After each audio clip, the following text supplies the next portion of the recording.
Good morning, students. Welcome in our political science class of class 11th.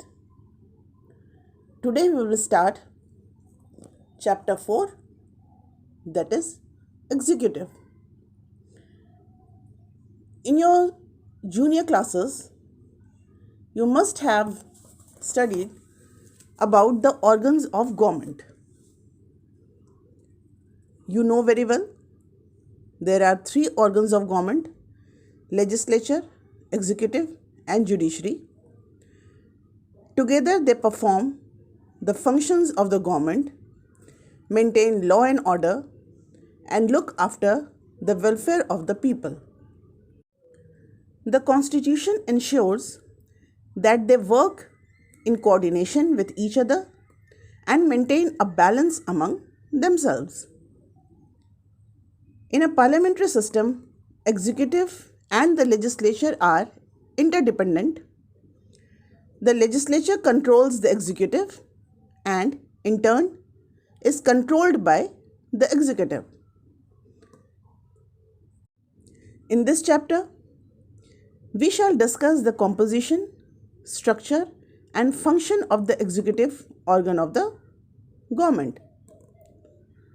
This chapter will also tell about the changes that have occurred in the recent times due to political parties.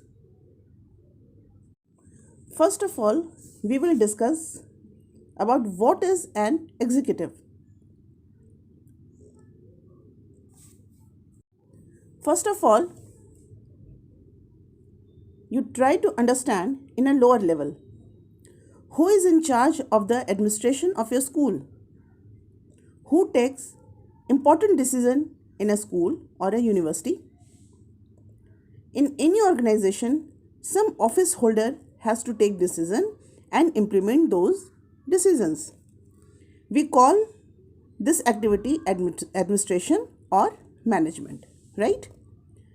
But administration requires a body at the top that will take policy decision or the big decisions and supervise and coordinate the routine administrative functioning. You may have heard about the executives of big companies, bank, or industrial units.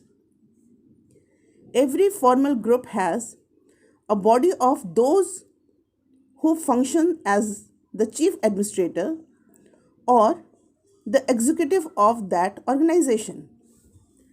Some office holders decide the policies and rules and regulations, and then some office holders implement those decisions in actual day-to-day functioning of the organization. So the word executive means a body of persons that look after the implementation of rules and regulation in actual practice. So what is an executive? An executive is a body of persons that look after the implementation of rules and regulation in actual practice. In the case of government also, one body may take policy decision and decide about rules and regulations, while the other one would be in charge of implementing those rules. The organ of government that primarily looks after the function of implementation and administration is called the executive. Now, what are the principal functions of the executive? Executive is the branch of government responsible for the implementation of law and policies adopted by the legislature. The executive is often involved in framing of policy. The official designations of the executive vary from country to country. Some countries have presidents, while others have chancellors. The executive branch is not just about president, prime minister, and ministers. It also extends to the administrative machinery, means civil servants, while the heads of government and their ministers, saddled with the overall responsibility of government policy, are together known as the political executive. Those responsible for day-to-day administration are called the permanent executive. So here we came to know about political executives and permanent executives. Who are political executives? The head of the government and their ministers, saddled with the overall responsibility of government policy, are together known as political executive, and those responsible for day-to-day administration are called the permanent executive. As we are studying the topic executive in detail, so you should know the different types of executives. Now, what are the different types of executive? Every country may not have the same type of executive. You may have heard about the President of USA and the Queen of England, but the powers and functions of the President of the USA are very different from the powers of the President of India.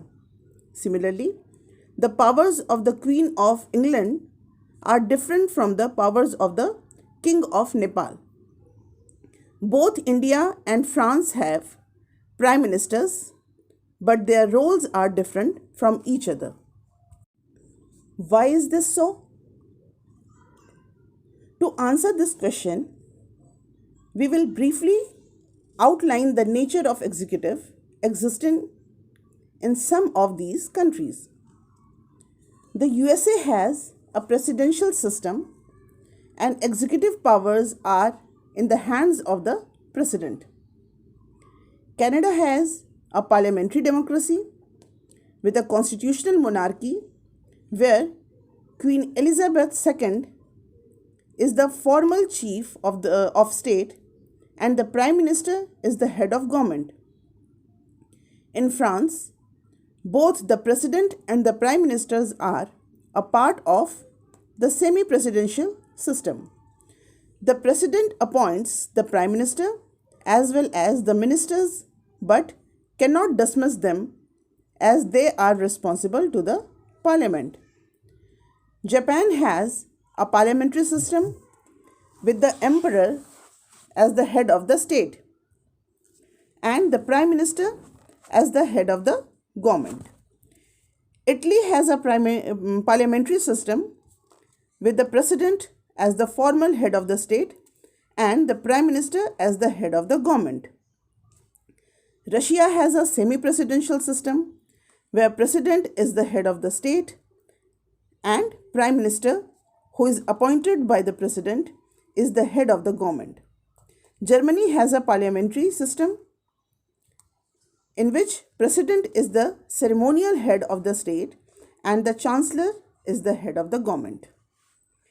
In a presidential system, the president is the head of the state as well as head of the government. In this system, the office of president is very powerful, both in theory and practice. Countries with such a system include the United States, Brazil, and most nations in Latin America. In a parliamentary system, the prime minister is the head of the government. Most parliamentary systems have a president or a monarch who is the nominal head of the state. In such a system, the role of president or monarch is primarily ceremonial and prime minister along with the cabinet wields effective power. Countries with such system includes Germany, Italy, Japan, United Kingdom as well as Portugal. A semi-presidential system has both a president and a prime minister, but unlike the parliamentary system, the president may possess significant day-to-day powers. In this system, it is possible that sometimes the president and the prime minister may belong to the same party, and at times they may belong to two different parties and thus would be opposed to each other. Countries with such a system include France, Russia, Sri Lanka, etc. Now we will discuss parliamentary executive in India. When the Constitution of India was written, India already had some experience of running the parliamentary system under the Acts of 1919 and 1935. This experience had shown that in the parliamentary system, the executive can be effectively controlled by the representatives of the people. The makers of the Indian Constitution wanted to ensure that the government would be sensitive to public expectations and would be responsible and accountable. The other alternative to the parliamentary executive was the presidential form of government, but the presidential executive puts much emphasis on the president as the chief executive and as source of all executive power. There is always the danger of personality cult in presidential executive. The makers of the Indian Constitution wanted a government that would have a strong executive branch, but at the same time, enough safeguards should be there to check against the personality cult. In the parliamentary form, there are many mechanisms that ensures that the executive will be answerable to and controlled by the legislature or people's representative. So the Constitution adopted the parliamentary system of executive for the government both at the national and state levels. According to this system, there is a president who is the formal head of the state of India, and the prime minister and the councils of ministers which run the government at the national level, at the state level. The executive comprises the governor and the chief minister and councils of ministers. So what we have seen, the Constitution of India adopted the parliamentary system of executive for the governments both at national and state levels, right? And according to this system, there is a president who is the formal head of the state of India, and the prime minister and the councils of ministers which run the government at the national level. Okay, and at the state level, the executive comprises the governor and the chief minister and councils of ministers. The Constitution of India vests the executive power of the union formally in the president. In reality, the president exercises these powers through the council of ministers headed by the prime minister.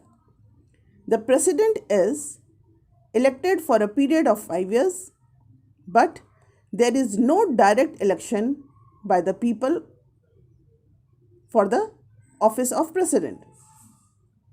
The president is elected indirectly. This means that the president is elected not by the ordinary citizen, but by the elected MLAs and MPs. This election takes place in accordance with the principle of proportional representation with single transferable vote. The president can be removed from office only by parliament by following the procedure for impeachment. This procedure requires a special majority and which is explained in the last chapter. the only ground for impeachment is violation of the Constitution. We have seen that President is the formal head of the government. In this formal sense, the President has wide-ranging executive, legislative, judicial and emergency powers. In a parliamentary system, these powers are in reality used by the President only on the advice of the Council of Ministers. The Prime Minister and the Council of Ministers have support of the majority in the Lok Sabha, and they are the real executive. In most of the case, the President has to follow the advice of the Council of Ministers. But it doesn't mean that President doesn't have any power. It doesn't mean that President has no power. The Constitution gave some discretionary power to the President. The President has a right to be informed of all important matters and deliberations of the Council of Ministers. The Prime Minister is obliged to furnish all the information that the President may call for. The President often writes to Prime Minister and expresses the view on matters confronting the country. Beside these, there are at least 3 situations where the President can exercise the powers using his or her own discretion. In the first place, we have already noted that President can send back the advice given by the Council of Ministers and ask the Council to reconsider the decision. In doing this, the President acts on his own discretion. When the President thinks that the advice has certain flaws or legal lacuna, or that it is not in the best interest of the country, the President can ask the Council to reconsider the decision. Although the Council can still send back the same advice and the President would then be bound by that advice. Such a request by the President to reconsider the decision would naturally carry a lot of weight. So, this is one way in which the President can act in his own discretion. Secondly, the President also has veto power, by which he can withhold or refuse to give assent to bills passed by the Parliament. Every bill passed by Parliament goes to President for his assent before it becomes a law. The President can send the bill back to the Parliament asking to reconsider the bill. The veto power is limited because if the Parliament passes the same bill again and send it back to the President, then the President has to give assent to that bill. However, there is no mention in the Constitution about the time limit within which the President must send the bill back for reconsideration. This means that the President can just keep the bill pending with him without any time limit. This gives the President an informal power to use the veto in a very effective manner. This is sometimes referred as pocket veto. Then the third kind of discretion arises more out of political circumstances. Formally, the President appoints the Prime Minister, normally in the parliamentary system. A leader who has the support of the majority in the Lok Sabha would be appointed as Prime Minister, and the question of discretion would not arise. But imagine a situation when after an election no leader has a clear majority in the Lok Sabha.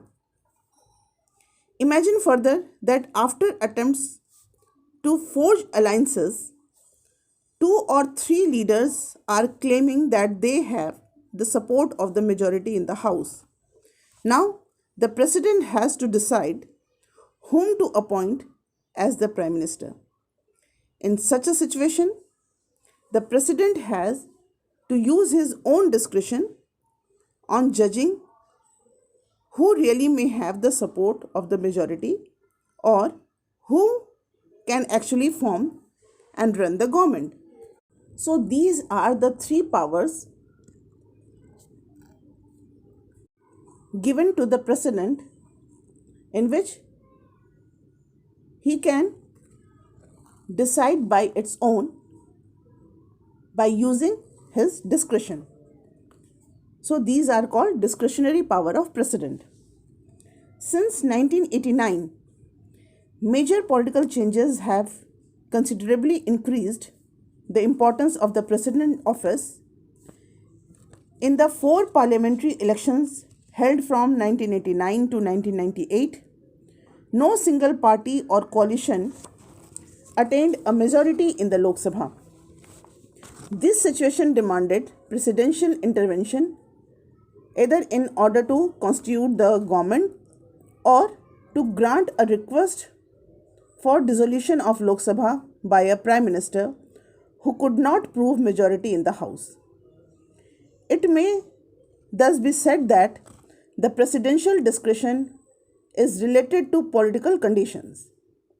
There is a great scope for presidential assertiveness when governments are not stable and coalition occupy power.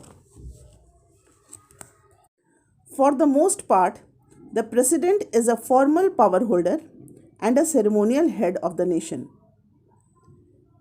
You may wonder, why then do we need a president?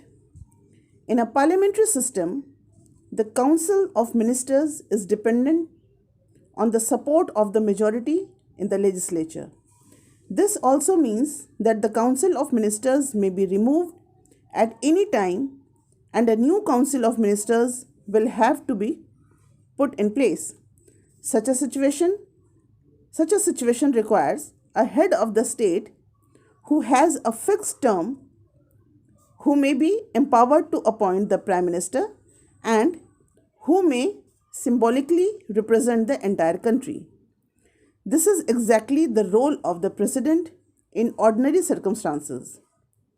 Besides, when no party has a clear majority, the President has the additional responsibility of making a choice and appointing the Prime Minister to run the government of the country. There is also a post of Vice President to assist President. So we will discuss the Vice President of India. The Vice President is elected for 5 years. His election method is similar to that of the President. The only difference is that members of state legislatures are not part of the Electoral College.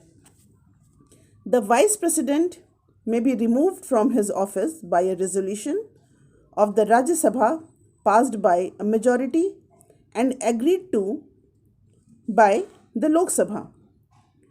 The Vice President acts as the ex officio chairman of Rajya Sabha and takes over the office of the President when there is a vacancy by reason of death, resignation, removal by impeachment or otherwise. The Vice President acts as the President only until a new President is elected. B.D. Jetty acted as President on the death of Fakhruddin Ali Ahmed until a new President was elected. So student, we have discussed President today. In our next class, we will discuss about Prime Minister and his Council of Ministers. So, this is all for today. Read the book, and if there is any query, you can ask me. Thank you and have a nice day.